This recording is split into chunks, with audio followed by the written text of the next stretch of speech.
Halo, assalamualaikum teman-teman Jajelogi, apa kabar? Doain pas siapa ada sehat keluarga. Di sini di IMS 2024, saya pas banget nih bisa ngejawab satu pertanyaan teman-teman yang pada nanyain tentang AXCR. Bukan tentang kejuaraannya, tapi lebih ke mobilnya yang rekomendasi apa ya kalau kita mau beli mobilnya mobil baru. Karena kalau kita ngomongin AXCR itu kan bisa mobilnya emang mobil second ya, atau mobil lama, atau pakai mobil baru pun juga sangat oke. Karena banyak juga peserta yang ikut AXCR itu mobilnya pakai mobil baru, teman-teman. Nah, mobilnya itu udah ada di belakang saya ini dia. Sebuah Toyota Hilux. Haha. Ya, tapi bukan Hilux yang ini, teman-teman. Melainkan Hilux yang ada di sebelah sini. Yeay. Ini dia, sebuah Hilux 2024 yang mana ini merupakan facelift yang ketiganya ya. Kalau teman-teman tahu Hilux yang generasi ini atau kita tetap bilangnya Hilux Revo seperti ini, dia dari keluar tahun 2015 udah 3 kali facelift. Pertama tahun 2017 yang mana nggak masuk ke Indonesia sayangnya. Kalau di Thailand sana dibilangnya Hilux Revo yang Roko. Terus yang keduanya itu kemarin pas lagi pandemi 2020. Dan untuk yang facelift yang ketiga ini baru keluar awal tahun 2024 ini. Nah, ini pasti tadi teman-teman udah pada banyak yang penasaran juga ya. Tapi ya, kalau kita ngomongin Hilux Serangga ini sebenarnya bisa nggak ya dibuat AXCR? Atau bahkan mungkin untuk kayak dipakai off-road aja secara umum. Nah, jadi sambil juga saya kasih sedikit first impression ke mobil ini. Di mana mobil Hilux Serangga ini emang dia peruntukannya lebih ke untuk niaga, teman-teman. Jadi sama dengan pickup-pickup lainnya, dia itu konfigurasinya 4x2 aja. Dan dia boleh dibilang adalah mobil dengan profil pendek, bukan seperti mobil pickup double cabin yang tinggi, karena emang peruntukannya bukan untuk off-road.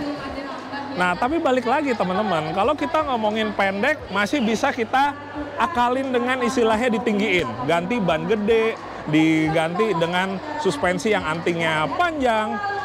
Terus juga kalau kita ngomongin 4x2-nya ya, sebenarnya bisa aja kita ubah 4x4 dengan mengganti bagian depannya dengan gardan.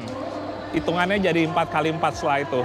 Walaupun di satu sisi ubahannya akan cukup banyak, jadi nggak cuma gardannya aja yang kita ubah, misalnya kita pakai gardan Hilux, tapi juga transmisinya harus kita ubah, teman-teman. Sebenarnya bukan diubah, tapi ditambahin transfer case. Nah, di satu sisi, teman-teman, pilihan mesinnya kan juga emang mesin yang boleh dibilang di Indonesia udah cukup familiar. Mesin seperti misalnya bensin ada 1 TR, 2 TR, dan juga mesin diesel ya, seperti 2 GD.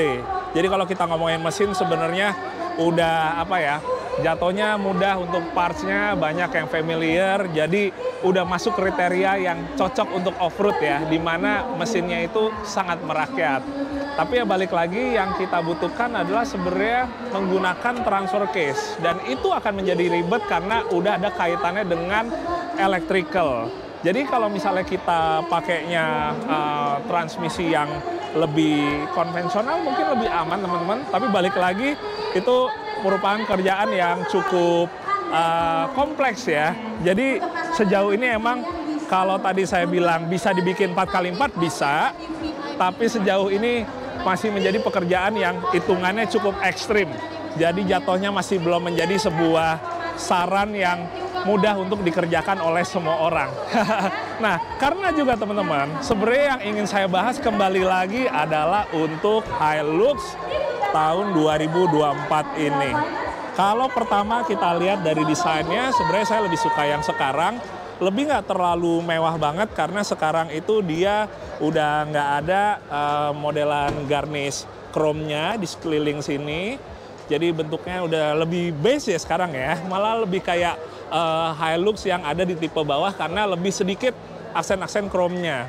Terus dia model grillnya diganti honeycomb kayak gini. Ini juga menurut saya bikin makin menarik dibandingkan yang facelift sebelumnya. Nah, tapi emang kalau model seperti ini ngebikin juga sebagian orang pada berpikirnya kayak, kok lebih nggak mewah ya? Malah lebih mewah yang facelift sebelumnya, yang udah ada dari tahun 2020. Ya, balik lagi sih, itu merupakan selera.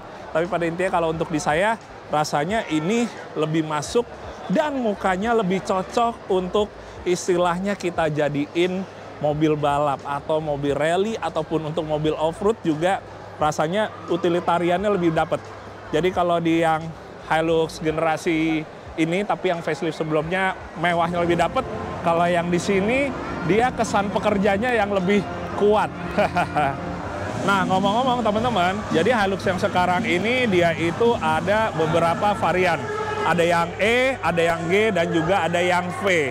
Sementara kita tahu kalau untuk yang GR Sportnya itu emang belum ada untuk yang di facelift sekarang. Jadi intinya untuk yang facelift ketiga ini belum ada yang pilihan mesin 2,8 liter. Jadi pilihan mesinnya semua balik lagi ke 2GD atau yang 2,4 liter. Sementara kalau kita ngomongin transmisinya teman-teman, sekarang ini dia kalau untuk yang V kan matic, sementara untuk yang E dan G itu tetap manual.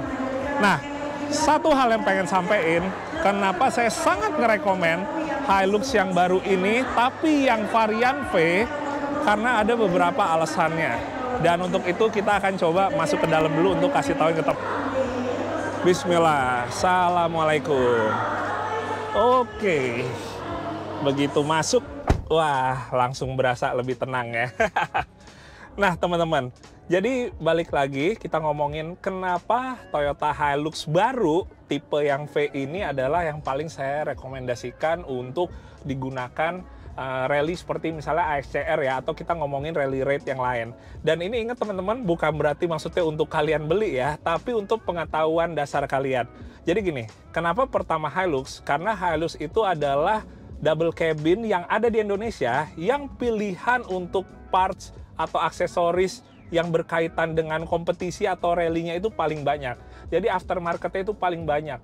Misalnya untuk set suspensinya ya, shock breaker-nya, lalu juga untuk parts kompetisi di bagian-bagian lainnya, yang mana itu sangat memudahkan untuk kita ngupgrade-nya.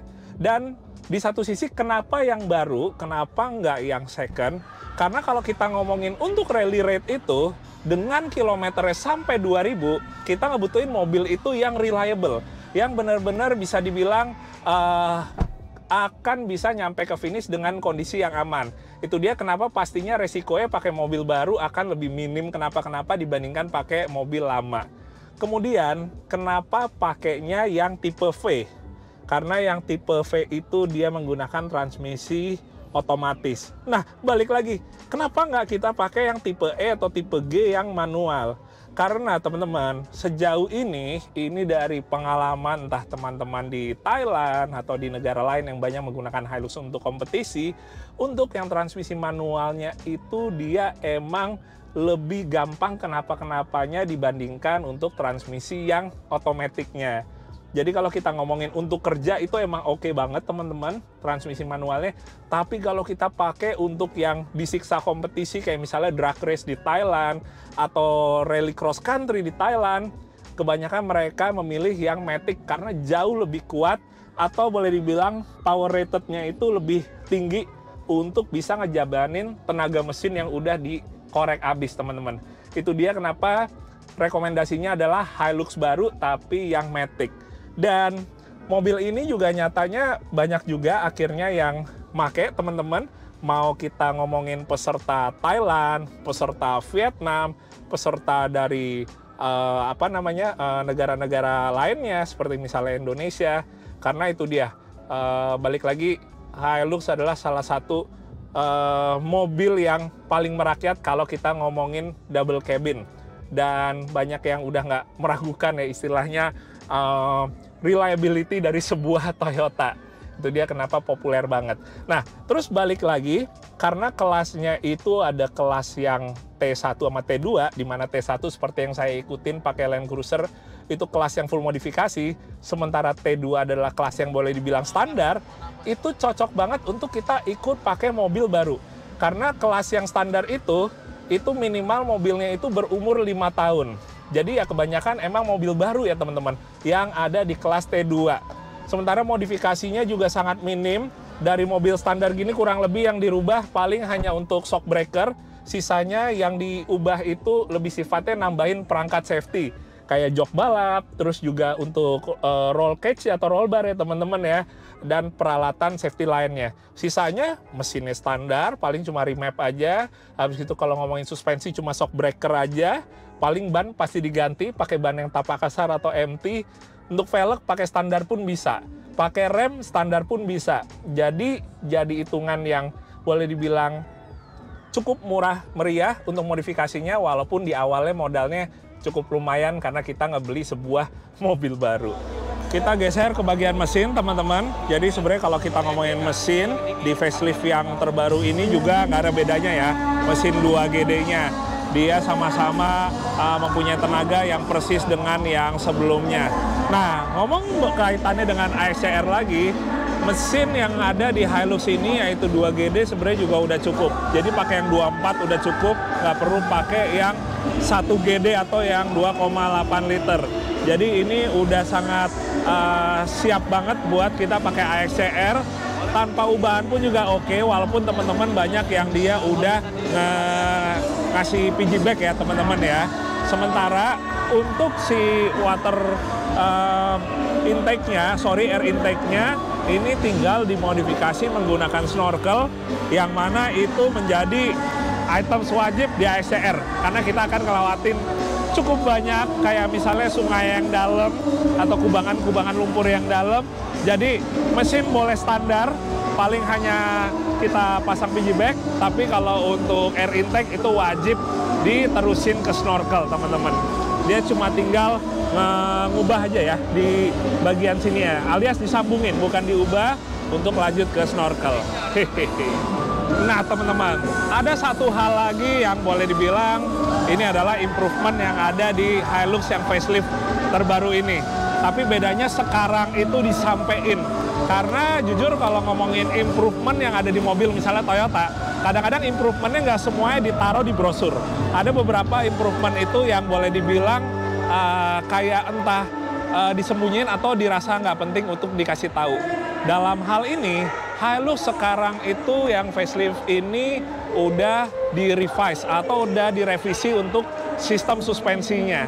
Jadi ingat banget kayak waktu Fortuner yang facelift terakhir ini, dia itu ada perubahan di pernya, di tingkat kekerasan suspensinya di mana itu nggak ditaruh di brosur teman-teman.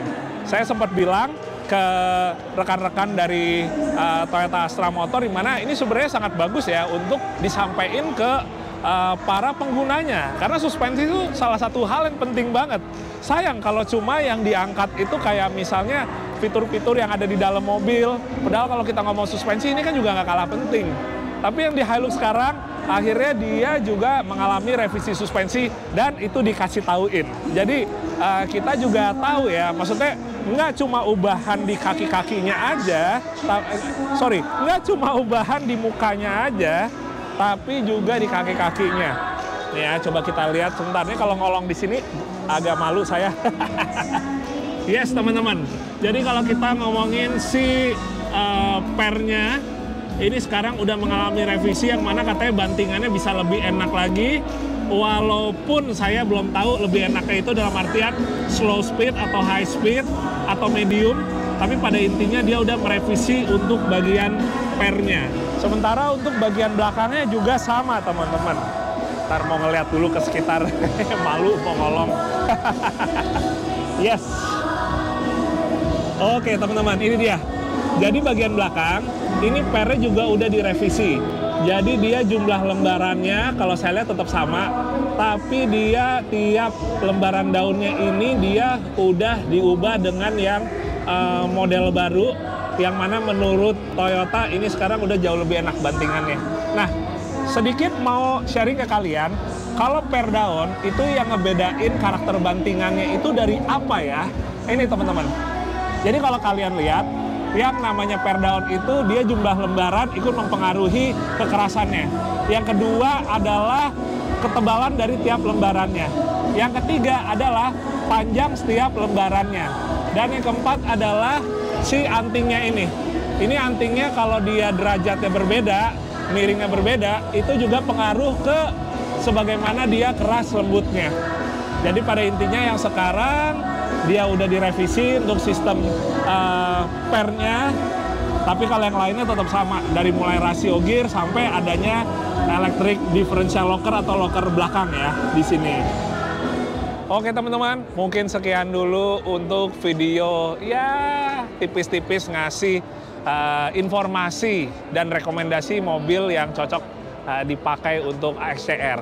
Mungkin video ini dalam tanda kutip tidak banyak yang membutuhkan, tapi sejujurnya emang terutama habis AXCR kemarin banyak juga dari sekitaran teman-teman saya atau orang lain yang nanya mobil yang paling rekomendasi kalau misalnya kita beli baru itu pakainya apa. Dari banyaknya 4x4 yang ada, mungkin saya akan ngasih rekomendasi Hilux baru yang tipe Matic. Jadi bukan tipe V-nya sebenarnya yang direkomendasi, tapi intinya Hilux menggunakan transmisi otomatis. Oke, mohon maaf kalau misalnya tadi suaranya juga agak berisik banget karena lagi ada yang manggung di sebelah, tapi semoga tetap bisa bermanfaat videonya. Sampai ketemu ya teman-teman. Sehat-sehat selalu untuk kalian semua. Dadah. Assalamualaikum.